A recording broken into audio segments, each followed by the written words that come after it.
Welcome everyone to another episode number 17 of the Nosedive Podcast. My name is Vinie and right next to me we have Mark. Mark, how have you been after a phenomenal event in the UK? Phenomenal. Thank you for that. Yeah. Knackered is the very English word. Kaput. I can imagine. It's just the whole team was just exhausted, to be fair.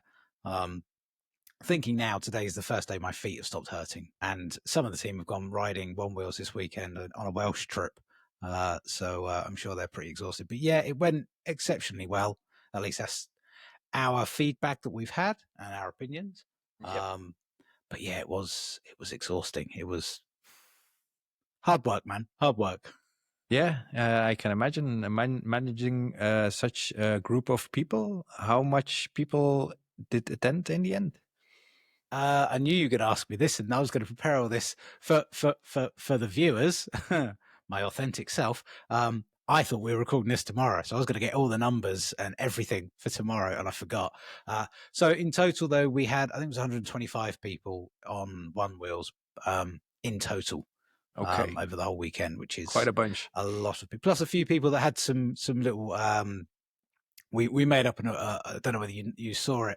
We made up a prize very quickly for a male and female cherry popper prize for people that had never ridden a one wheel before in their life, and got on them on the weekend and got riding around. And the person that was teaching them picked a couple of the male and best male and female. Yeah, I saw that. So we don't include those people, but yeah, 25 people in total, which is a ridiculous number. Yeah, that's huge, man. That's huge. And definitely very promising for the future of one-wheeling in the UK. Absolutely. I mean, I think and anybody that goes to an event at any point will say this, that you progress massively. There is an element of progression when you go to any event, whether it's even if it's just a meetup with your friends, there's incremental progression. But I progressed. You know, we went as a team on the following Sunday. We went for a ride. There was a group ride on the Monday to a place called Woburn Sands, which is a big sort of mountain bike place about 50 minutes away from Shred the Shires. Yeah. We went there on the Sunday, had a ride around there, just had a bit of a play, really, just a chill out session just for us.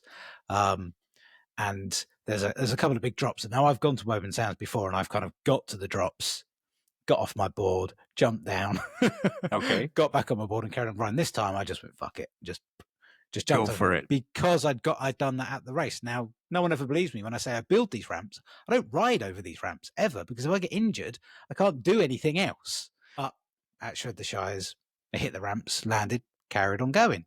Nice. So when we're out riding, I could immediately feel and see my own progression. I think everybody does that. So if you get an opportunity, ladies and gents, get out there, get to an event and have some fun and progress. Yeah. Yeah, I've seen a lot of people really pushing hard. A few names come to mind, like Lars and Chan. I've seen them doing stuff that they were not doing even before they started the race. And that was so phenomenal to see people pushing so hard, and just it's like the whole motivation of the group, the vibe, the intensity. It really puts the adrenaline a notch higher, which really pushes you off of anything almost. It's cool. Yeah, I mean, I think a lot of people have the little voice in their head that says, oh, if they do something, they're going to make a mistake and people are going to laugh. And nobody laughs. Everyone just shouts, get on your board, get going, get going. And even before that, you know, we had the ladies progression clinic, which we mentioned. If anybody has watched the entire episode of the last podcast, they will have noticed that we mentioned it, but I don't think anybody has. I think I have, to be fair. I think I've watched the whole thing. It was just a shit show of sound. Should never have asked for another mic. No. But when we had the ladies progression clinic and stuff at Shred the Shires, that went on for hours. And that proved dividends, that paid dividends to the ladies and the ladies grums that were riding in there. And a lot of feedback was, we need a men's progression clinic, and we need a grums progression clinic for the next one, because I think people want that safe space. Mm-hmm.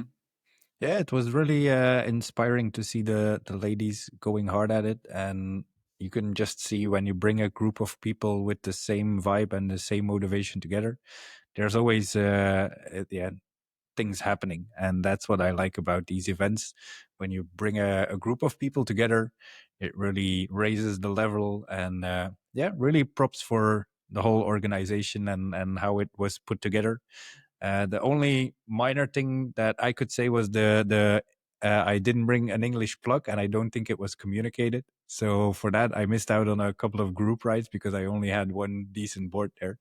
So that was a pity, but otherwise, top notch. We really. had there were, I think there were like some European charging points. I think James had set up. I can't remember. There weren't that many of them. Yeah, in the end, I found a way to charge my board eventually, but it took me a few attempts to get some juice in there.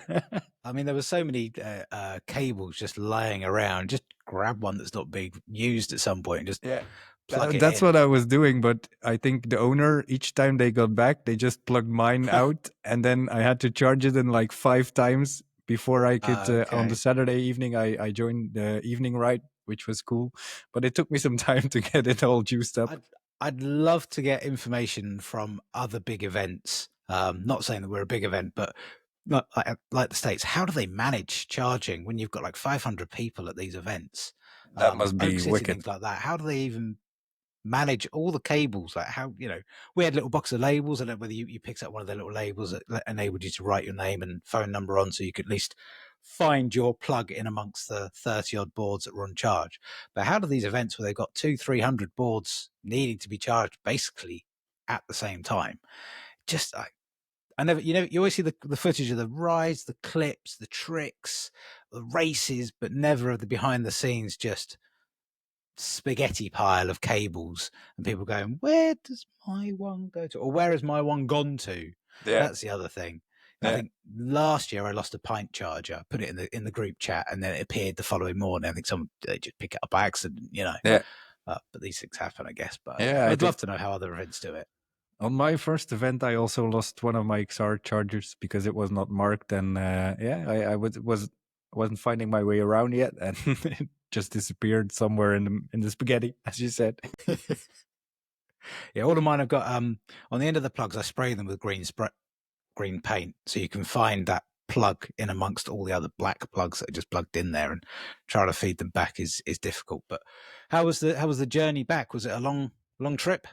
It was quite okay. It's quite fast actually when you go from Cambridgeshire to the train. It takes us about a big hour, then an hour until you go through the whole journey under the sea, and then I did have to go inland first to drop off Jaffa and his son. I think I rode about 6 hours to get back home. So it was well in the night, but everybody got home safe. So. Cool. Excellent. And we got the little one to school on Monday. That was the most important goal. That's it. I mean, you say Jaffa there. I have the memory in my mind now of one, watching it and then seeing the videos afterwards of the chair race and the millimeters of distance between Jaffa's foot as he came down off of the 3-pallet drop, sitting on a stool on his one wheel. He didn't have any injuries then. No complaints of discomfort. No, it's crazy how I at that time, because Jaffa was not able to do anything to clean up the tent or clean up the van. So while they were racing, I was hearing the chair race in the back. I was cleaning out the van and like folding the tent because we really had to go right after the chair race. So I didn't see it until I saw the video of Jaffa, but it's quite phenomenal how that chair survived, because I think Jaffa is around 90 kilos and he just bam, dropped 2 pallets to 3 pallets all the way down, saved his foot in the process, which was crazy. I think it was just the adrenaline and not being able to do anything the whole weekend just got him so stoked that he just took that chair, wheel it out. I can't remember whether I know James Pitcher has posted a lot of photos and stuff on Instagram, and I've tried to share them all. But I don't know whether it was him or somebody else that did the slow motion video of it, and Jaffa's face just go as his foot is getting closer and closer, just lifts millimeters away from smacking his foot. And right in front of him, we still had our medics. Our medics were there on call. They were not happy. I can imagine. But I think we gave the poor lady that was there on the second day a heart attack when Sebastian was riding, having dislocated his shoulder the day before, and then watching Jaffa get on the chair and going around the track. It was a good event. And because this probably won't go out for a week and a half, and I'm waiting for the logo to be redone. Yes, we are doing it next year. Yes, it will be the same bank holiday weekend as this year. So Shred the Shires 2026 will be happening. Same weekend, same place, same absolute carnage probably at times. And the same team. Plus Marty. Marty has now joined our team. Marty was part of the team in the very first couple of weeks of the very first Shred the Shires, but had to pull out due to sickness. And he's now rejoined our team for next year. So good news. An extra additional member to the core crew. And then we're going to look at how we can enjoy ourselves a little bit more over the weekend and not get too exhausted, whilst also getting some volunteers in. But that's a few months away. We're going to stop planning that out now. I say that with the team having just visited a place in Gloucester today, a mountain boarding place that has, in our chat, has got Wanyi vibes. Mountain board, sofas everywhere and a barn. Very, very Wanyi. But that's for another time, and certainly not for us to organise. Somebody else can organise that stuff. But speaking of organising, speaking of things happening, our guests have both arrived. Right on. And we haven't even begun to talk about them yet. So we will I've got to duck down to see where let's hope we are all in the same studio today. Famous, like you've jinxed it now, man. You jinxed it right. Let's let these guys in and see if everyone can see and hear each other. Shabam! How are we doing, doing, gentlemen? Hello. Hello. Can you hear me? Okay, yes. good. Yep. Cricket and Bradford. Cricket, can we hear you? Yeah. You hear me okay? Excellent. Yeah, we've got a delay, but we can figure that one out. That's not a problem. We come with the best backdrop any guest has ever had. Not in any way jealous of a Monday evening here in the UK. We've had a bank holiday today, which is why I completely forgot we were recording this this evening. But of course, as it's a day off, a national day off, it's been grey, it's been drizzly, it's been cold. But hey ho, that's life. So very, very jealous. Yeah, it's England for you. Hey, it's not wet all the time. As somebody said to me recently, it wouldn't be green if it wasn't wet. So there we go. For real. I usually forget to get people to introduce themselves. So we'll start off with some proper introductions. Brad, introduce yourself to those that do not know who you are. I'm Brad Bowes, San Diego, California. I've been riding one wheel since late 2017, and I'm a co-founder of Get Stoked Magazine. We'll get to that. We'll get to that. Calm down. Calm down. Okay. I can see all the promo and everything behind you is excellent. Thank you. It wasn't done at the last second at all. Yeah. So I'm Cricket Moore. I've been riding one wheel since 2020, and I've been a skateboarder for about 30 years. So I've been, very much ingrained in that culture heavily, and grew up with magazines. So that's kind of me. I'm primarily a trick rider. I do like riding trails. However, they're not my discipline, I guess you could say. They're not my happy place. Yeah. So I'm here at Derby Skate Park, which is the first skate park that was ever built. So kind of a cool spot to be. So yeah, that's kind of me in a nutshell. I mean, the only note I've written down on my notes here is I put Cricket Moore. You won't be able to read that. Someone might be able to zoom in. It says freestyle legend is what I've written down on my notes. So you've summed it up quite nicely for yourself, really. Yes, thank you. You've been one of my biggest inspirations the last few years for tricks and stuff, because the stuff that you've been putting out on YouTube, it's not that many videos, but it's always the vibe in those videos and the things you bring are really resonating a lot. So cool, man. Cool, really. I'm glad to hear that. That means a lot, because I need to make another one because I'm way past due. Yeah, I can really feel the skate vibe in there. I've also been skateboarding for around 30 years. I have my background in skateboarding and snowboarding, and you can really grasp the old 90s vibe in the videos that you bring, which I really I really like, man. Love it. Love that. Thank you. I love that. skateboard for shit. I think I had a skateboard in the mid 90s and used to roll down on my knees on a hill and just go down a long slope, well tarmacked hill. That's about as close as I ever got. So, well done, guys. Yeah. So, That Bradford, works. what's your favorite style of riding? Are you a trail rider, a trick rider, a cruiser on the streets? Let's see. Favorite style? Probably trail. Well, I'm a mix between street and trail, honestly. Like my home run here in San Diego is basically street going up about 600 or 700 feet and racing down a blacktop road that I've been doing since I got a one wheel, and then trails. So I guess downhill. I get downhill would be the right answer for me, whether it's trail or it's street. I love going downhill. Yes. Going fast as well. Going fast. I try to trick, but when you got a roommate like that, that you get critiqued really quickly. Let me tell you. I'm just Well, always trying to help out to make sure you get there, I'm a lost cause, man.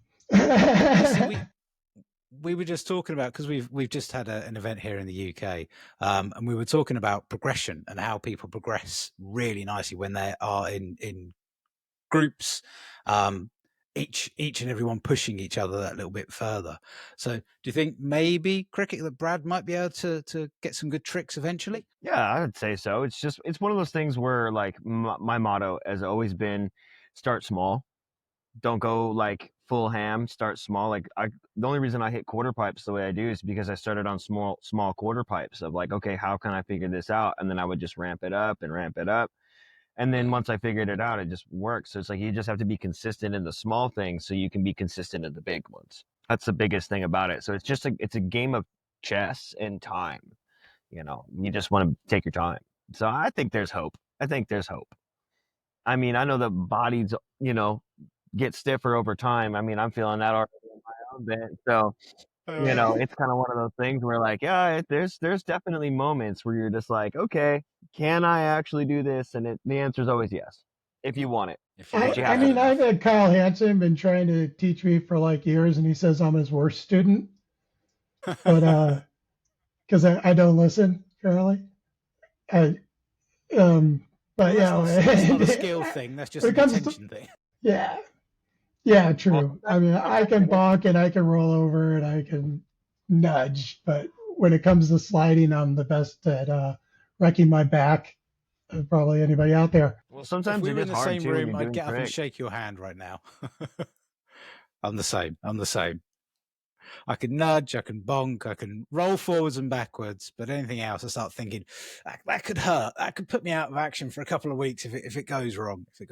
I leave that to my kids. I'm telling you, I'll jump off of loading docks all day long, but trying to do a body varial while I'm jumping off a loading dock just looks ridiculously bad. Yeah, it's a style thing. Definitely. So, guys, you are if we understand correctly, the founders of the Get Stoked Magazine. Yes. Both of you. So what brought you to the idea of starting a Onewheel and EUC magazine, if I'm correct? Go ahead, Brad. Deep conversations with each other by a lake is probably where that all started. There's a story in the magazine actually where you called The Importance of Group that actually kind of go into when this all got created. And essentially, I think Cricket will agree with me that the blame all goes on Jason Messner at Bigfoot, 100%. Electric Bigfoot. But it was conversations of Cricket and I going back and forth because we were both on journeys in our life in the one wheel culture, and what we wanted to see happen for the culture and what we felt that we could do for the culture, and that's what drove us. Cricket, would you agree? Yeah, I mean, I definitely agree. I've always had a love for magazines too, just especially in the skate world. The cliche classic, pictures of everybody all over the walls, and I've always been involved in that kind of scenario. And so the idea of doing a magazine started for me, like, I'd say 2022, 2023-ish. I was still in Portland at the time. And I remember having conversations with my brother at the time, just being like, hey, I want to do this, and he had a Canon like photo printer, and I was trying to figure out how to make it work, but it just wasn't in the cards. And then when me and Brad met at Lemonade Float Fest 2, it definitely like was solidified, or it was rolling and it was started. And then I spent some time in San Diego, and he and I reapproached the conversation once more, and that really like sparked it from there, which I think was about, what would you say, Brad, like last December or so? Yeah, I think about mid-December, like a week or two Yeah, it was like a before week. Christmas, we kind of looked at each other and we were like, well, we're kind of sick and tired of waiting for other people to do this. Let's just do it ourselves. And I mean, it's kind of our MO though. I mean, between myself and Cricket, we're kind of known for being self-starters, and like if we want something done, like we're not afraid to roll up our sleeves and do it. Yeah, that's a good motivation and a good mindset to Yeah. be in. The other thing too, like with the magazine also, is like having that tour that I campaigned on for, I would say, about a year and a half, where I kind of just vagabonded the US and went ahead and just kind of went where the wind blew, and did what I could, which is, where a lot of those most of those edits online came from.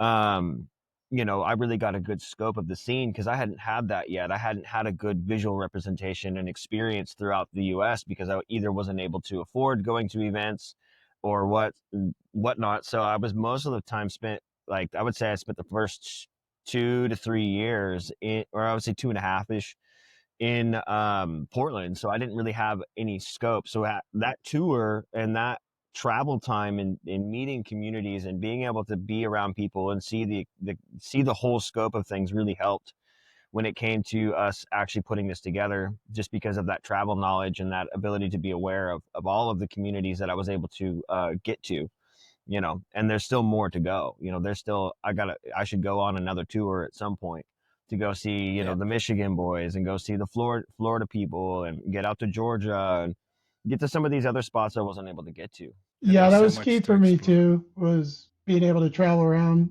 taking that year off, and just one business was not doing well. And I was like, well, I've been in business long enough to know that sometimes trying to save something will get you in bigger debt. And sometimes it's just best to sit back and figure it out. I mean, it took 50 some years to figure that out. But one of the biggest things for me was like actually going over to the UK and then being at Float the Highlands and then hanging out with everybody from the Midlands crew and at their event during the summer. I'm not going to hear the end of that. Oh, dude, Jesus Christ. This is the best. Yeah. Well, Dick Hoppy, man, I owe him. He gave me a board. He gave me the board for 5 weeks, knowing that it was me because I'm a board destroyer. And I went all over the UK and Ireland and stuff, and really got the vibe of Europe, and from talking to the different people and hanging out, and Vic, stuff like that, and really feeling like how much it sucks over there that it's so illegal in some countries, and like we complain here, but that nobody has a clue just how stoked your culture is over there. And the fact that they're in it anyways. One of the conversations at Cricket I had early on was like, one of the things that worked for Surfer, a guy named Severson did Surfer in the 60s, came up with this whole concept, did Surfer magazine, was that it worked well when he released it because it was kind of counterculture, which made it cool, especially during that time. But in the United States, like nothing's counterculture anymore here. Everything, it's just not like that. So we're appealing to something new as far as that goes because people are accepting. But I'm like, God, over in Europe, man, this really would catch on fire because it is a counterculture over there. It's like a next step of progression that you guys have to go through and you're going to have to break through. And we want to try to help you guys as much as possible because we can see it from here. We definitely can see the talent for sure. It's just to add to what Brad's saying. the counterculture here, I think, there is counterculture in America, but it's not the same kind as what you're facing. What you're facing is legality counterculture, which is punk rock, is all get out. And I love that. For us, it's societal pressures. And that's our counterculture because of where skateboarding came from and surfing and snowboarding and all of that, and how one wheels are seen by other board sports makes us kind of the bottom of the barrel. Like there's a lot of running jokes that scooters are now finally cool in skate parks because of us. So there is definitely a little bit of a counterculture here in that we don't care what they have to think or their opinions. It's all opinionated versus legalities, which is what you're faced with. Yeah. Well, I think we've climbed the pecking order. I think in the United States there's a pecking order to things, and we're forcing ourselves into the pecking order and saying, "Yeah, we're here." And it's in the UK. It's sort of different in that yes, we have that legality side of thing, but what the phrase in the UK is a NIMBY, which is abbreviation for not in my backyard. They don't want things happening in their backyard and stuff like that. So we call them NIMBYs, whether that's a mobile phone mast or a new housing development or wherever it is. As long as it happens somewhere else, I don't care. Just not in my backyard. And we get that a lot with, particularly I think a lot of the UK riders, if we're out riding somewhere and we meet people walking their dogs or just anybody that has a glance, most riders will stop and go, hey, yeah, this is called a one wheel and all the rest of it, because we want to keep that positivity going.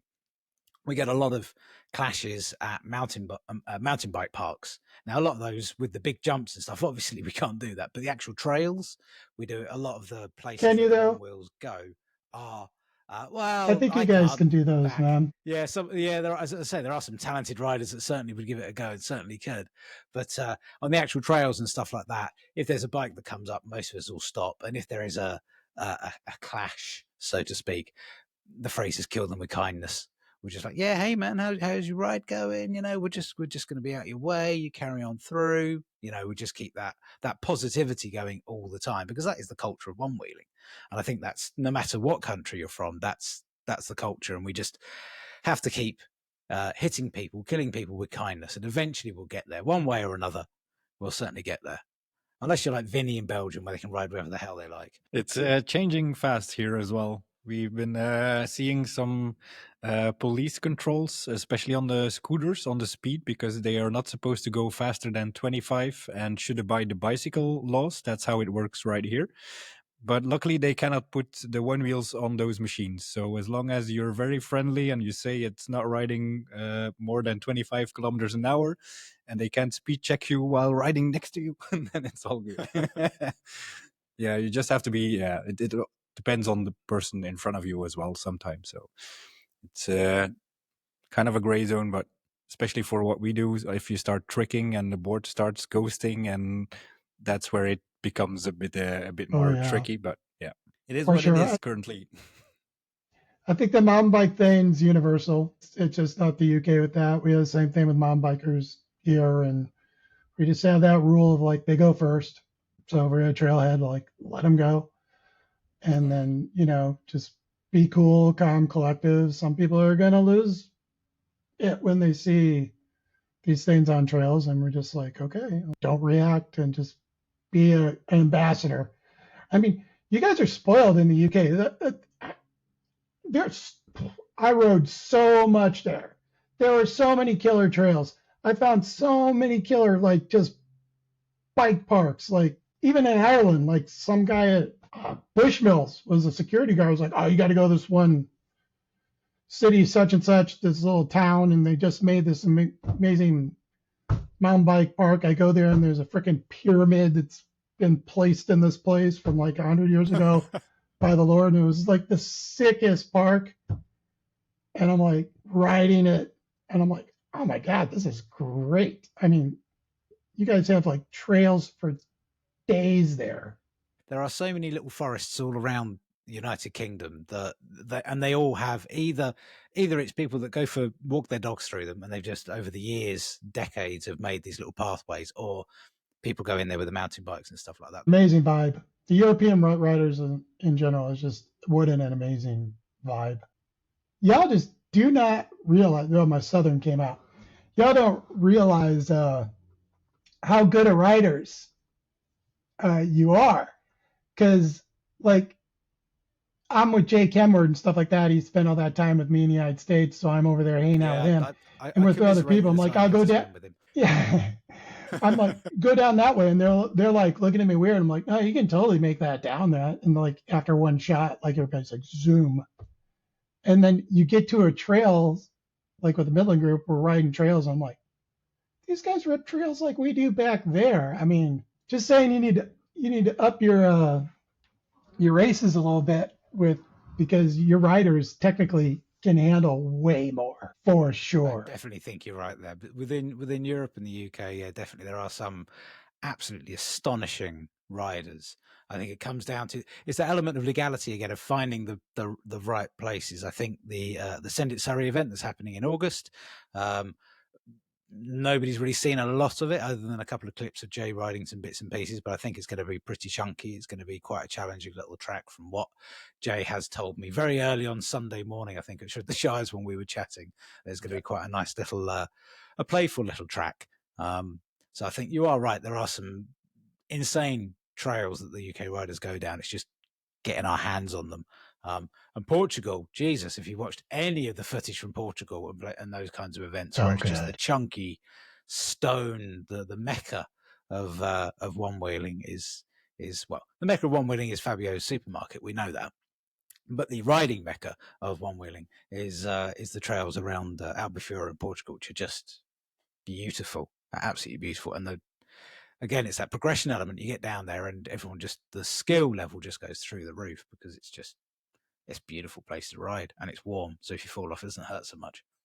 Yeah, it is. I could definitely see the progression just from Float the Highlands to being there in person and riding with people, and then taking them on a little underground trail that they had with Fabio, who I had put him in as the underground for the Europeans, to the actual event for the EOL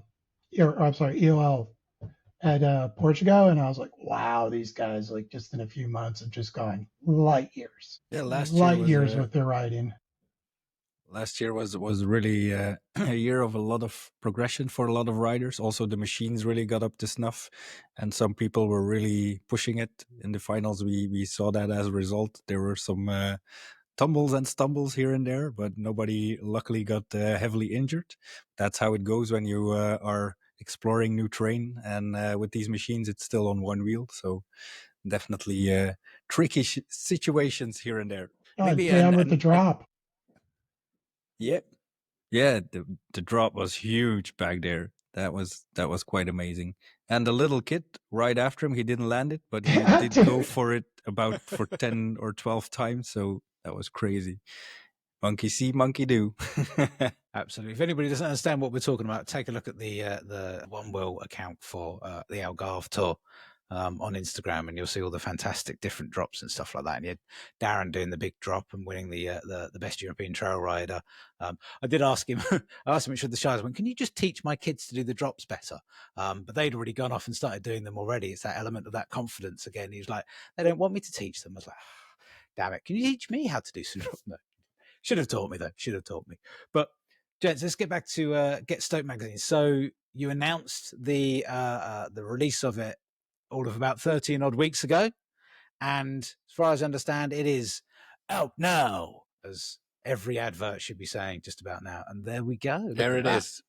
There it is. I think the first one was actually delivered in the mail this morning. I got somebody in Florida send me a picture of them unbagging it, which I was like, wow, mail's not even being delivered today, so they must have known somebody and got it a day early. Excellent, man. That's fantastic. So yeah, what has it's the out there. Been? Well, we're waiting for it. So far, the people have seen it, have loved it. Everybody likes our little, I don't know if you can read it or not, the little tagline on there. It says on the front there, the spring issue, One Wheel Culture, a community with more Stoke than you. So that's what we're throwing out there right on the first cover, the first issue. And it's that guy over there came up with that. Nice. It's an actual analog magazine. We are living in digital times. What made you choose for the analog magazine. Well, there's my question. 'Cause nobody out then. Thanks, Vinny. So here's the thing with print versus digital, right? So there's always going to be a nostalgia with analog, and we do live in a digital age. I think a lot of it also is modern age right now. We are so digitized that it is nice to not have to fight algorithms. It is really nice to not have to pull up your phone. It's if you don't have service or whatever the issue is, sometimes digitizing can get in the way of an experience. So there is that aspect of it. The other aspect of it is having a tangible product and having a digital product. Like eventually we're going to move to a digital platform that is coinciding with the analog. The whole point of that is without that analog, our minds are going to associate a digital aspect only as a digital aspect instead of it being a tangible aspect of an addition to what has already happened. So there's that. The analog aspect as well is the idea that people can keep it around. It's history in paper. It's documentation. Whatever happens tomorrow, right? No matter what happens, we have something that represents everything that we love and know about what is right now. So that I think going with that and having this concept of tangibility in your hands really helps right now with, I guess, boosting the digital side of things. So it's eventuality that we will move to a digital platform, but analog, I think, really validates that, and having that analog repetition will validate the digital version of it so people can have access to both. And validating us as our own culture and our own board sport. What's different well, first off, magazines dropped off because of COVID. Before that, they were on a slow, but you still have magazines going out there. COVID, because of delivery and things like that, places shutting down, or the people thinking disease was going to be spread through the magazine, stopped a lot of magazines. It stopped Surfer magazine, which last year, right? It was last summer, went back into print, and it's going over 100,000 issues that are going out there. And that's because in this kind of sports world where you got board sports or extreme sports, your foundation is a physical magazine. It's like we said before, pages to rip out to put on the walls.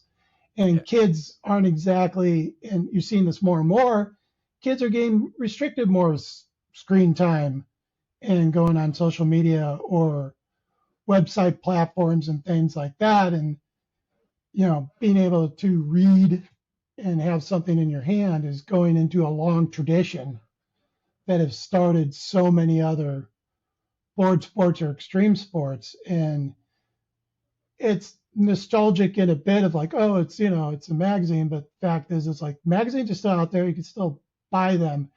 And I don't go on to Surfer and try to check it out on the digital end of things because it just doesn't register right. It doesn't have the same impact for me. Same with Thrasher or Trans World or like snowboarding magazines. It's like still like having it in my hands. Like I don't want to read the comments. I want to read the article. And it's like when it goes digital, it becomes a post. It doesn't become an article. And articles are important. In my brain, I'm sitting here thinking that the same aspect of that is that most of us will pick up a phone and either doom scroll through the rectangle of misery here, and you'll just doom scroll for hours and not really take in any information. Or you'll pick up your phone to go and find something that I need to know what that means. I need to know how to do that. That's the two ways I use my phone all the time is information or just I'm a bit bored sitting on the toilet, going to sit and scroll. Whereas a physical magazine, you're just getting the information being given to you, and that's it. That's good, solid. You can look at it, you can go back to it, take your time with it. I mean, I used to get magazines, subscription magazines when I was younger all the time. I remember now, as we're sitting chatting, I used to fly big extreme power kites, mountain boards and stuff and buggies on the beach. And we were really excited when a company brought out a power kite magazine because it was for our culture it was in the United Kingdom. When that stopped, everyone was really disappointed, but that kind of culture had faded off. when I heard that you guys were doing the magazine, I was like, is that going to work? Because everyone's digitized. But I love it. I love the idea of being able to have a physical copy of something. You said about kids. My kids they get weekly comic magazines. In the UK, there's a thing called the Phoenix. It comes out every week, and they keep every single damn copy of that. And they go back and they reread and they reread and they read it over again. And that's the whole point of a magazine. You're telling me that you don't have a stack of Get Stoked magazines on your coffee table and your mates come round and you're all charging your boards before the next ride. They're not going to pick those up and just start flicking through and go, oh shit, I didn't see that last time I read that, because I'm just picking it up again and just rereading it, because the information stays relevant. The adverts stay relevant even, and I love your comment of, I'm not there to read the comments. Yeah. It's not a post. Let me just see what the negativity is before I read and actually ingest that information. That's fantastic. Full credit to you guys for having the dream and chasing that down. Yes, for real. Oh, thanks. We feel like it's been overdue. It definitely is talked about often over the years of what this sport really needs, really needs. And like I said earlier, it was just like we looked at each other and I'm like, let's just do it. We need an anchor point. We need a center for things to build an industry off of. Yeah, and for me, I definitely feel like it's not necessarily overdue. I think it's right on time. Personally, that's my take. I think it's right on time, and we're right on target with that timing, just because of the nature of how this year is going versus years prior, and where we're at in our Stoke levels, and where we're at in our cultures, where we're at in our world economy. I think it's time for us to have a really good boost of positivity and something that's really gonna bring the core riders together, so we can be a unified front, really. So people can get stoked. Yeah. Yeah, that was something that I was kind of missing in the community, because you have a lot of good videos out there and a lot of good video material, but there's not a lot of one-wheel photographers. There's a few doing the events, but in freestyle, there's nobody like taking out that fisheye lens and laying on the floor, taking the cool shots. And yeah, there's something that I've really been missing, and I think you guys are really gonna fill that space with the magazine, which is really getting goosebumps just by thinking of it. Yeah, I think because I was here in San Diego with the Wheel Fun Stuff crew, and like that was like a norm. Somebody would go over to the warehouse, the Wheel Fun Stuff, and it was pretty normal that somebody be laying on the ground filming and stuff like that with Kyle, and then same with Cricket and all of his stuff. So I'm stoked that that's getting out there into the world, and that we're going to help do it. So same old people who were doing it before. What can people expect in each episode? Jesus Christ, that's some digital format. Each issue of the magazine. Is there a particular format that you're going to be sticking to, or what can people expect when they open up their copies this week? So the biggest thing about it is we do have a format. That was a huge part of building this magazine. What was our format? What was our consistent vibe? The biggest thing about it was, obviously, advertisements were a good thing, but they weren't the main thing. The big thing was showcasing riders that aren't necessarily always in the spotlight. So we have like a spotlight section where we have certain companies, products, where we have riders for moments of excellence that they've contributed to the sport, of like, okay, they did this really awesome thing. We should really keep them in the spotlight, or give them a moment to be seen and be heard, show a little bit of their history, let them talk about themselves. So like we have 4 riders, and then we have a company that's been around for a long time. We have products such as like the Chillest t-shirts. We put those in the first issue because those left a mark. And Kyle doesn't ask for really money for these things. He does it because he loves it. He loves our community, and he loves the message behind being the chillest, or the challenge of being as chill as possible. So there was something to be said about that. We have DIY. We definitely wanted to showcase DIY the best we could. We have a main interview with trick rider and racer Cole Crush. We decided to go ahead and do an interview with him because there's so much more about Cole Crush's life that a lot of people actually don't know. that encompasses this beautiful human who does amazing racing. Like, he's fast. He's incredibly fast. He was beating people on GTs with a stock XR. He's incredibly fast, but yet he's also a really savage trick rider. So we wanted to showcase that through an interview style. Obviously giving what we could to trick riding and racing, and starting off with the racing circuit. So there's always going to be a little bit of these elements of everything that we can do. And as we can grow the magazine pages, the more we're going to be able to fit in there, because we actually had a struggle fitting all of the content that we had prepared in just one magazine. So cool. It definitely is one of those things where, okay, we have so much information and the outside world knows so little about this still, that we as a community really have an opportunity to not only show what's going on currently, but also backlog the information for the outside world, for them to start getting caught up to speed with where we are, because we've been around for 10 years or 10 years plus. And a lot of the people out in the outside world are still like, what is this? We have no idea what's going on. And so by us just kind of starting of like, how can we showcase our community? How can we showcase our culture to the best of our ability? So we wanted to just do a little bit of everything that we could and parcel that in there, and then continue that on. And so like this first issue is very heavy on the Onewheel. There's a little bit of EUCs in there as well. Well, the second issue, we want to flip that, because we want to showcase some EUCs as well. We want to give them a little bit more limelight, a little bit more love. And we're going to still have Onewheel stuff in there, but there's a whole, it's called the ERL, which is Electrify Racing League. And they are primary in e-skates and EUCs. And they're doing a full race circuit and series for that specifically. And so that racing scene and that racing circuit is going to get showcased in the second issue. Just like we did with ERL, and we'll do probably eventually with EOL as well. Making sure that the racing circuits, and we'll probably do the underground. We're probably going to do a lot of things that we can, just to showcase all the elements, especially the new trick league. And then, Brad, go ahead. Just while you're talking here, I thought I'd hold it up. Is that a glossary? Explain what is it that is. A Get Stoked glossary? Yeah. So right there on that side, that's actually everybody who's in it and their social media and how you get to follow them. Yeah. And on the other pages are race standings, including the trick. Up to this one, it was lemonade, because Oak City was happening literally while we were submitting to the printer. And so in the next one, that will continue on and include EOL, top threes, their points category. It's a chunky looking magazine. Yeah, man. It's a hefty looking. It's 84 pages. It's not horribly thick. Like, we thought it was going to be a lot thicker. No, that's what I'm saying. 84, it's weighty. There's there's clearly a lot of information. Yeah. There's a lot of stuff.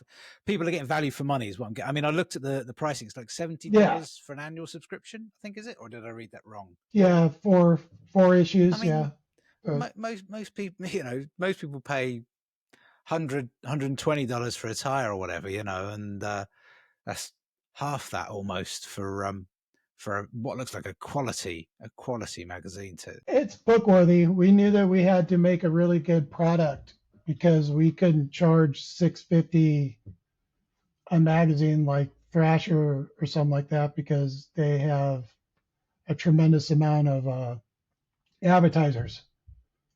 And we don't, in our industry, have a tremendous amount of advertising. We should, and we will. We know we're going to, because this is going to cross over into other avenues where they see the value of us, and that's going to help out everybody. It's going to help out the writers get real deals, help out the photographers, and the content creation people and stuff like that, because that was our plan of like, how do we turn this sport into an industry? Well, that's how we do it, is we get us noticed. And we knew we had to do a damn good job of making a book. So each one is treated that way. I still remember from back in the day when we went snowboarding, these kind of magazines and like the video magazines that we were making back in the day, they were really of big value because we used them to go to the tourist offices. And if you could put something like that on the table, the doors really opened up. You got lift passes, you got hotel rooms, because you could actually advertise for the resorts or whatever you were going to. And I think that's where you guys will bring a lot of value to the scene with putting this out there. So yeah, a lot of respect for that. We hope And is so. it Yeah, we hope is so. is it a worldwide thing? Are you covering the world, or do you start in the States, or how do we see that? Well, I mean, if you've seen some of the posts, we covered, your event, two of your events in the same weekend, and posted up. I mean, we are press. We're set up as press. That's the guy. We're set up our insurance and everything. We're a media company. We're set up as press. When we go to events, we get press passes, like local stuff. So yeah, and then we got an event this weekend that we got to figure out how we're going to be able to cover your French event. Yes, So I saw the emails posts are sent out. from Wacky Races, and then the posts of Shred the Shires results, which you got them up quicker than we did, which is no surprise really, because we were exhausted. But we saw those, like, how do they get all the details? No one sent this information. I was very impressive work. Spies. Very impressive work. Spies. Yeah, I think a lot of it's it always too the is Kenward's fault. Or Andy. Wasn't yeah, Jay said it to be sure, right? He told me this one guy won, and There's some bloke sorry, won, and then Cricket, some guy came after me. I don't know who came second, man. It was just anybody really. Cricket, go ahead. I think a lot of it too is that we're able to offer this ability for event organizers because they are so busy and they are like very much heavily involved in the moment. So for us to kind of take on that mantle of getting information out as fast as possible is really, like, I think that it's definitely something that takes pride in, or we get to take pride in. Now, since I'm more on the trick side and Brad's more of the racing side, that's definitely heavily in Brad's realm. So kudos to Brad for leading that up and taking that on. But at the same time, we're definitely trying our best to do what we can worldwide. And I think that as we continue to grow, we're going to start seeing being able to handle more. And so right now it's just, we're doing what we can, however we can do it.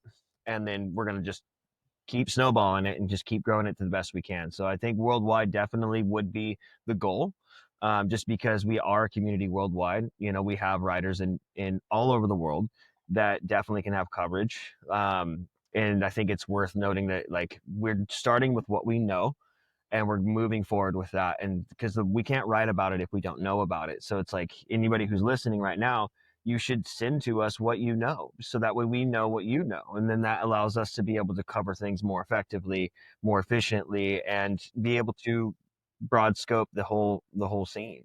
Yeah, we have a submissions way. It's on the website now, where you can go there and it explains it. And it'd be great to have articles coming out from Europe and down under and all over.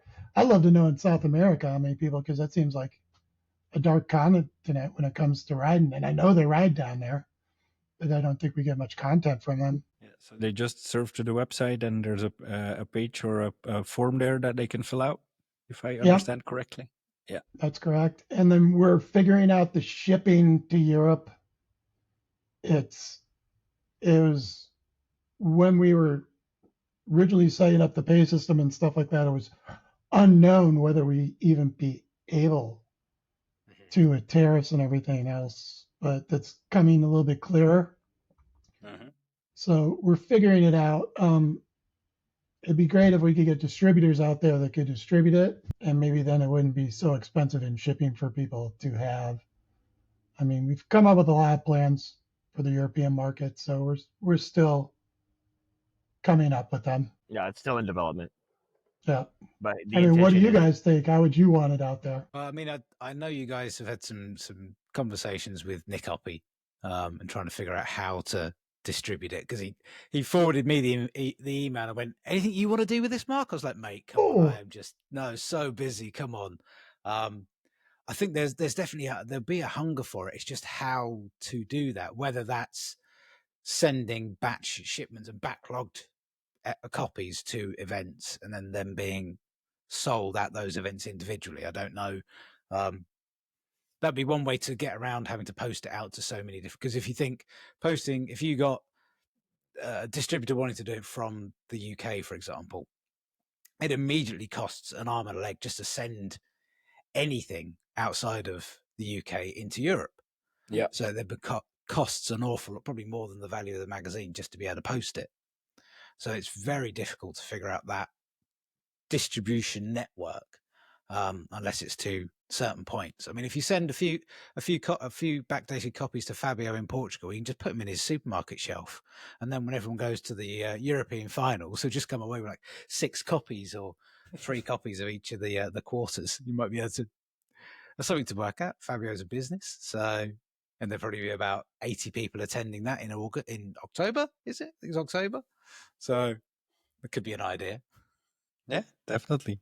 I would definitely be down to buy a copy, but I didn't subscribe yet because there was the hurdle for us Europeans of buying the magazine from the States, especially with all the taxes and whatnot that are thrown around these days. It's very unclear, but I think a lot of people would be interested in Europe as well to have that analog copy. UK and Europe is definitely 2 different things because we also have the tax thing because of the Brexit back in the day. We also have the tax thing between Europe and the UK.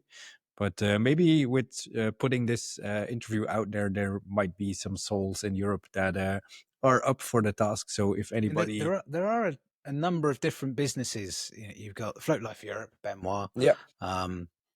You've got Flow State, Pev, Adam, that get products in from the States that could then sell and distribute from their own businesses. I don't know whether that would work depending on the relationships you have with different suppliers, different advertisers, but they both get stuff from Float State. I know Adam gets stuff from Craft and Ride, from Flight Fins and stuff like that. So they've got the connections to then distribute, within an order of their, when they're selling stuff as well. So that could be an option, particularly in the UK, and then particularly within Europe, going through from Benoit as well. I think that now some physicals actually out, and we actually can hold this in our hands. And unfortunately, Cricket can't hold his in his hands yet. I'm so sorry, Cricket. Have you not had one yet, then, Cricket? I had. You can't. No. No, I had a film session with Onewheel over this last week for a video that we're working on, and so I had to leave, and then they showed up. It was just like, wow, okay, talk about timing. But there's some that are getting sent here, so I'll be able to hold it here soon. You can borrow someone. I know it's solid.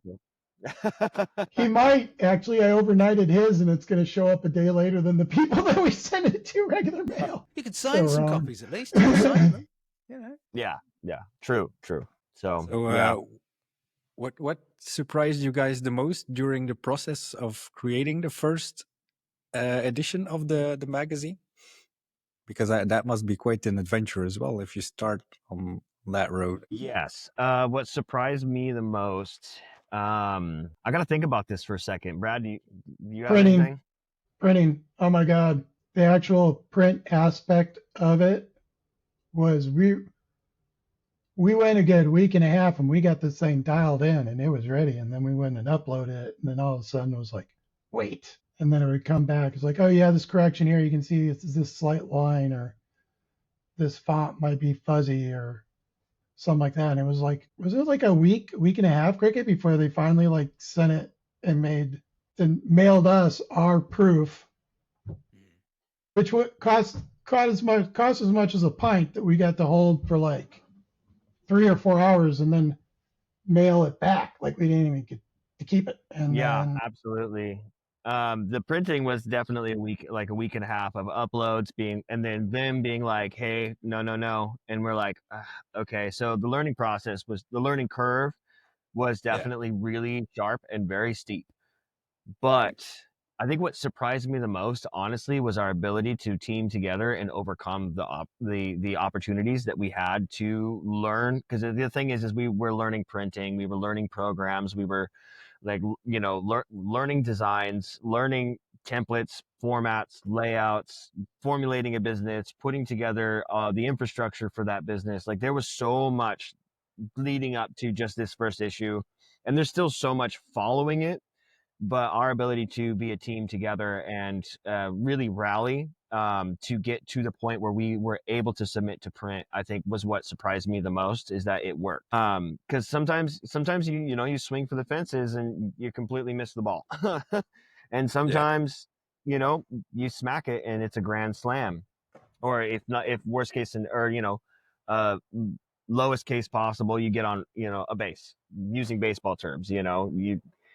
And so I feel like that's what surprised me the most, is our ability to rally. I mean, the 4 days leading up to the print being submitted and approved, I think it was 20. I was doing 20-hour days for 4 days straight, and that was brutal. Like going to bed, waking up, and getting straight to work, and then being like, okay, it's 6 a.m. I got to go to work, and then I'm like looking at my clock, and I'm like, okay, it's 2 a.m. I got to go to bed, and then got to do it all again. So I think there were days there we were both like, did we take a shower?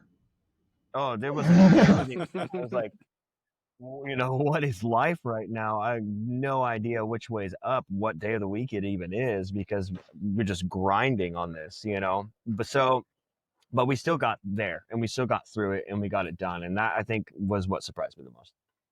And we didn't. Issue 1 is out. No AI was start working on issue 2 now. No. Oh, we are, and no AI was used in the in the magazine, so it's all creative work. We may use some AI in like posting and stuff like that, but images, stuff like that in the magazine, it's like that's all human interaction. All the articles written, they're not AI, they're written by people.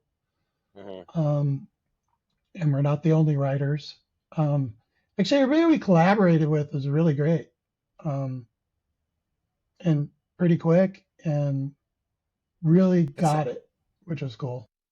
Yeah, it's an important thing to find good partners as well. If you work on things like this, like, are there any other people involved behind the scenes besides the two of you? Absolutely.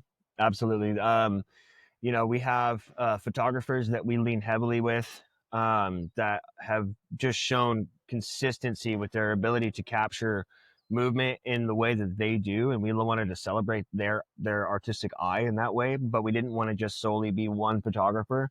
So we brought in multiple different perspectives of the sport, specifically being Smalls from LA, and then Corey Bainey with Armadillos, and Bodie Harrison. So the three of them as photographers, we relied very heavily on their artistic eye, and so we gave them multiple photos throughout the magazine. And not to say that people couldn't submit, but in the time frame that we were working with, we knew that they were reliable sources for media, and they do beautiful work. So it's like there was them, there was contacts for me and Brad wrote stuff, but who else was going to write things, and so we started kind of vetting and seeing who was going to be around. I made connections with a friend of mine who's been an editor-in-chief for 20 years. And so we were able to glean off information from him that was very pro bono, out of love and care, and him wanting us to be successful. So, we got tips and tricks from industry professionals that helped us kind of formulate the magazine in a way that's going to make it work. And, and we had them proofread the magazine before we submitted it to print. And so, when we get a sign off from somebody who's like, yeah, this magazine looks amazing, dude, you're like, okay, cool. I have an industry professional saying that we're not really like guessing here. We actually did it, and we did it well in standards of those. So it's like there is a lot of people in the back half and the underside of this that really helped formulate how we were able to get it to this point. And to all of them, I say thank you. We're going to keep going. Yeah, early on, like Corey Boehm was a person that we contacted because out of respect, because he's kicked around the idea of doing a magazine forever, and I was like, hey, Corey, that doesn't surprise me. I'm Having gonna spoken do to this. Corey and having chatted to him on the podcast, that doesn't surprise me that would be one of his many, many projects that bumble around inside his head, to think that he could probably he could pull off. So yeah, it's not surprising. Yeah, and he was a good source of he was a good cheerleader on it, involving Jessica. Am I getting it pronounced right? Enslin. Enslin. who started the Drift Sisters and things like that, and just, made that incredible artwork for Stokebird, and me going to Stokebird with these little mini zines announcing, because that's what we announced, that we were actually doing this. We were in NDAs up to that point, and then sitting with Jess and being like, we need a perspective from a woman writer, who's an artist, and hey, how you doing? Are you busy? And with all your projects that she does, because she's a very busy person, and she got it right away and wrote a really killer article and submitted some really cool artwork too. Nice. And then Craig, you talk about the other ones if you like. Yeah, totally. I mean, we had Shane Autry do a whole recap of the entire summarization of One Wheel Racing League and Race for the Rail, just kind of encompassing how it formulated. And he did an amazing job writing about that. It's actually our longest article. And then, Corey, he himself also wrote one of the articles. He really wanted to write an article, and we know his brain is really good with tech. So we had him write about the wheel, because what we're really riding right now is a wheel that's reinvented. And that's kind of the running joke for life. It's not like we reinvented the wheel, and it's actually, no, we did. And like, not us, obviously, but those who invented this machine invented the wheel. They reinvented it or whatever, so it's like him being able to go into the history of reinventing the wheel and what that looked like, tech behind it, the whole perspective of like, man, would you imagine the person who invented a wheel for the first time thinking about this in the future? Like, what? So we had him write about that. There's an article on trick riding, which is just kind of a core foundation introduction to trick riding. Like, what does it feel like to ride and do tricks at the same time? Like, what is this thing that we are doing? What is that perspective or mindset, or that kind of sets apart and sets aside from racing? So yeah, there's those things that are going down. That's about all I have on that. Guys, you have, I just have somebody like Lana Nose listening. Manual right behind you is sick. I've been watching the Sick. kids do the tricks and stuff. Yeah, Cricket, get out of the way, man. We'll watch those kids, watch the guys riding for a while. I'm just gonna chill here. There we go. Yeah, get out of the way, dude. Do a kickflip. And then, yeah. I mean, we've been developing an entire skate park in the backyard called Disneyland. And that was the thing that you were demolishing on Instagram when you were shouting from the desert. Yeah, I was in the desert for that. I wasn't there. No, I wasn't actually home. Cricket was. Yeah. Demolishing the little playground. I was like, okay, his kids are gonna be mad, but if they get a one-wheel playground instead, then all is good. My kids would have been there with the hammers with them. Are you kidding? Yeah, actually, that was funny. They definitely were like, "Why didn't you do that with us? We wanted to do that too." And I was like, "Sorry," but yeah, it's always nice to break something. Well, this whole Stoke Factory we're building in the backyard is actually like, it serves so many purposes. For one, Brad has the space in the backyard, and it's actually great for training, because a lot of the times when I go to competitions or I'm doing an edit, I have zero practice time. Like, most of the time when I'm at events and competing, that is my practice time that I get. Like, I don't actually have to get to go home and, do 100 nose slides over and over and over. I don't have that, or haven't had, that opportunity the entire time I've been riding. So every time I'm showing up to an event, I'm showing up with fresh legs that have not been that acclimated to trick riding in general. So with that whole situation, like having something in the backyard to session that serves its purpose to getting our sport progressing, and me doing my part on what I'm capable of doing, as well as what people get to come and enjoy as well, which is super cool, because then we have a place that's private, and we have a place that like we can be at, we can charge, we don't have to worry about like the cost of going out, spending money to charge.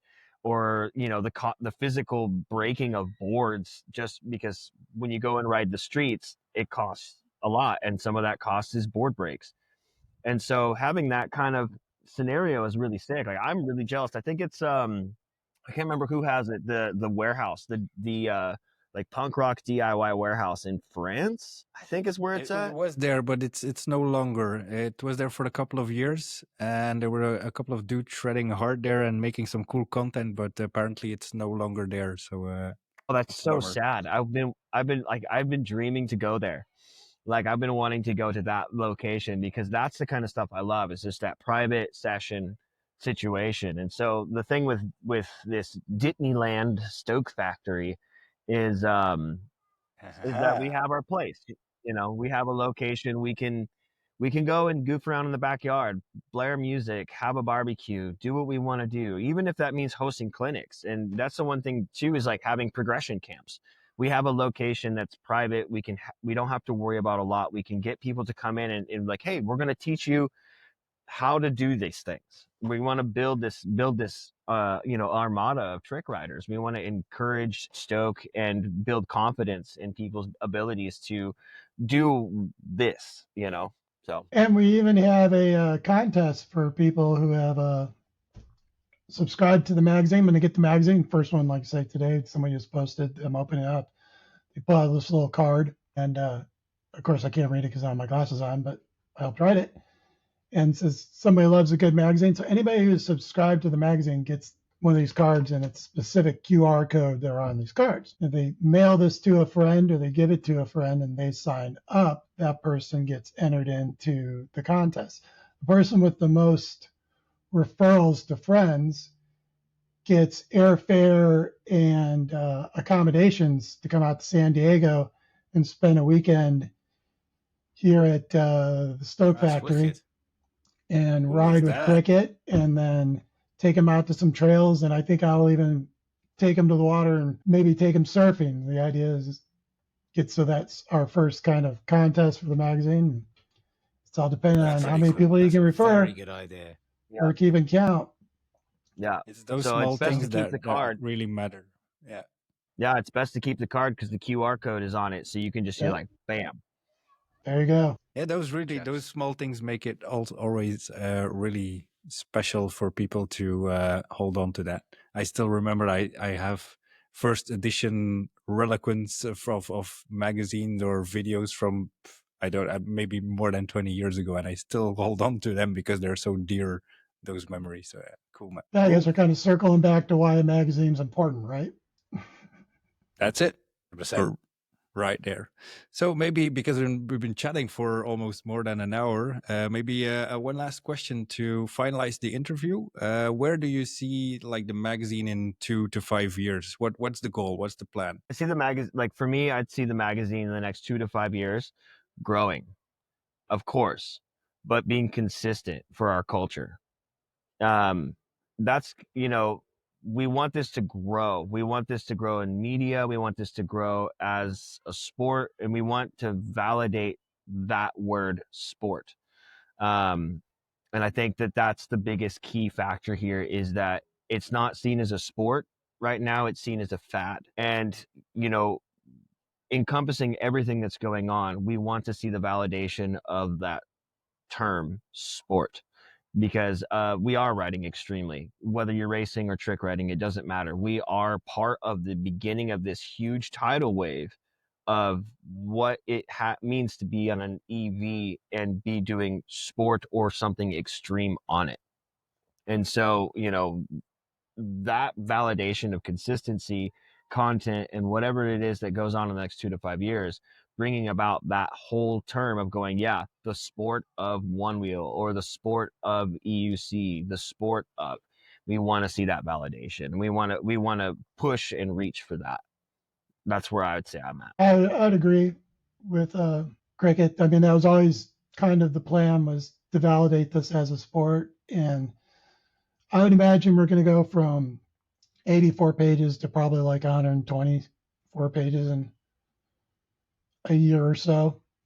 And we have more of the online things beginning, as far as pages are being added to the website and content. as we speak on what I'm doing next. So I see that happening. And to see recognition of just like other sports. I mean, we're going to have it's a new world with what we're doing, but we're not new to it.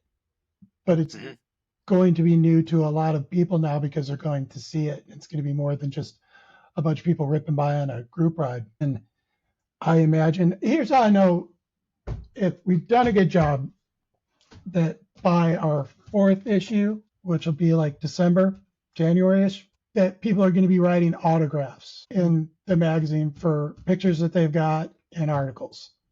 And that people are going to start doing much more autographs that are writers. When I see our sports people out there autographing things on the rag and people holding on to it and people that are like new, then I know that we've done our job. I think it's a really beautiful mission to have for the both of you. And I'm really glad that you guys are putting this out there. I think it will bring a lot of value to the community, a lot of joy, and a lot of good memories, because as we all can recollect, our walls back in the day in our skate rooms were full of these posters with hopefully an autographed picture somewhere from your favorite rider. So really cool that you guys are here to contribute to that vibe and to that feeling. So thank you so much. I appreciate that. Thank you. Absolutely. And thank you for having us. It's been an honor to get to talk to you, both of you, in person for the first time. For real, man. For real. Absolute pleasure. Absolute pleasure. Thank you for coming along. I want to say tonight, because it is 8:30 for me. It's 9:30 in the evening for Vinie, but you guys are rolling towards lunchtime now. So thank you for your time. You are very, very busy men. Before the chat, I was like, I'd like to see this. Now I want a fucking copy. I want to know how I can get my hands on a regular quarterly copy of this damn magazine. Initially, it was like, yeah, it'd be cool. It'd be cool to see that. Now I want it. Now I have proper FOMO. Tell the guys to reach out to us. It's hell hard to reach out to them. I can tell you that much. But we'll find somebody in the community that is willing to spread the Stoke over here as well. So I see that coming for real. All right. Thank you so much, guys, for the time and the effort. And hopefully we will be wheeling somewhere together soon in real life as well. I hope so. I really hope so. So thank you, guys. Thank you so much. Cheers. Yeah, it was a really nice conversation with the two of those. I was not familiar with Bradford. Fun. Yeah. Cool guys. Cool. Really cool guys. I can see why these guys are like pushing this thing out there. Yeah, the right guys at the right time. A lot of energy and the want to push it forward, and I especially like what they said about that, because I've had a few conversations with people recently saying that sort of it's almost in the States one wheeling is not stagnated, is not the right word perhaps, but there's been a slowing of progression and stuff like that, and people getting onto one wheels, and this is the fuel that's needed to add to the fire to get people stoked up, no pun intended, but equally every pun intended as well, for people to get stoked again about one wheeling, because it's a fantastic sport and a fantastic culture. And I've not met anybody I haven't got on with within the one wheeling community and just gone, yeah, let's go for a ride, let's chill out, let's have a drink, let's just talk crap, talk about one wheels. Yeah. And so to put that into a magazine, it's a genius idea, and I can only see it growing. 84 pages. They're like, oh, they want to make it 120. 84 pages. That's chunky. That's hefty, man. For real. Yeah. It's I'm really looking forward to like the style that they will bring, because I know like kind of the style that Cricket is normally handling. Not that familiar with Bradford, but he seems like a really cool guy as well. So I'm really looking forward to what they cooked up. I am also very glad that there's section and some attention towards art, because that is so close intertwined with board sports in general, not only one wheeling, but there's so much creativity in the community. And look at everyone's own personal one wheels. People treat them like art. Yeah. You get whether you got different foot pads or side rails or bumpers or flight fins, you get or a sticker job, just a sticker job. Just stickers. My son's pint is still covered in stickers because it was my pint and I covered it in stickers. You know, yeah. People make their one wheels a work of art. So it is, you're right, it is all combined in there. It's been It's cool. I think from hearing what they were talking about, I think they really thought about it very well. It's cool that they have the good connections to like have somebody verify if everything is spot on, and have some experienced people around you. That's where you really grow fast. And I always say, like, if you grow together, you grow far. And if you want to grow fast, you go alone. But together, you always go further. So that's something that you really hear, that they have a solid team around the whole adventure. And I think we can really expect something awesome from that direction, for real. Vinny, we are at an hour and a half, and I'm telling you now, ladies and gents, I ain't editing any of this out. There'll be nothing edited from this. It'll be the quickest edit I've done, because I just won't. I'll just stick the logos in at the beginning and the end and just publish it, because it was a great episode, and it's an hour and 25 minutes. And we'll see whether or not I cut out a few seconds of that, but it'll be very, very unlikely. So to get us back to proper sound. Yes. So I'm really wishing the guys a lot of luck with the magazine. If you're interested, definitely hit them up on their website. You can contribute yourself, which is really awesome. So you can be a part of this if you want to. And give the guys some support in any way. They have some social channels out there as well, so you can follow them on. We'll put it on the screen wherever they are, because I don't know it by heart. Poo. Get Stoked. But yeah, Get Stoked Magazine, that's the link. GetStoked.com is the website. That's it. All right. Thank you very much for joining in for another episode. We are aligning some other cool guests in the future, so stay tuned if you want to see more interviews. Like the videos, throw it around in your community, in your knitting club, wherever you are going. And Mark, take it away. Knitting club. I love that. It's excellent. Keep that nose up. Bye. Where do you get knitting club from?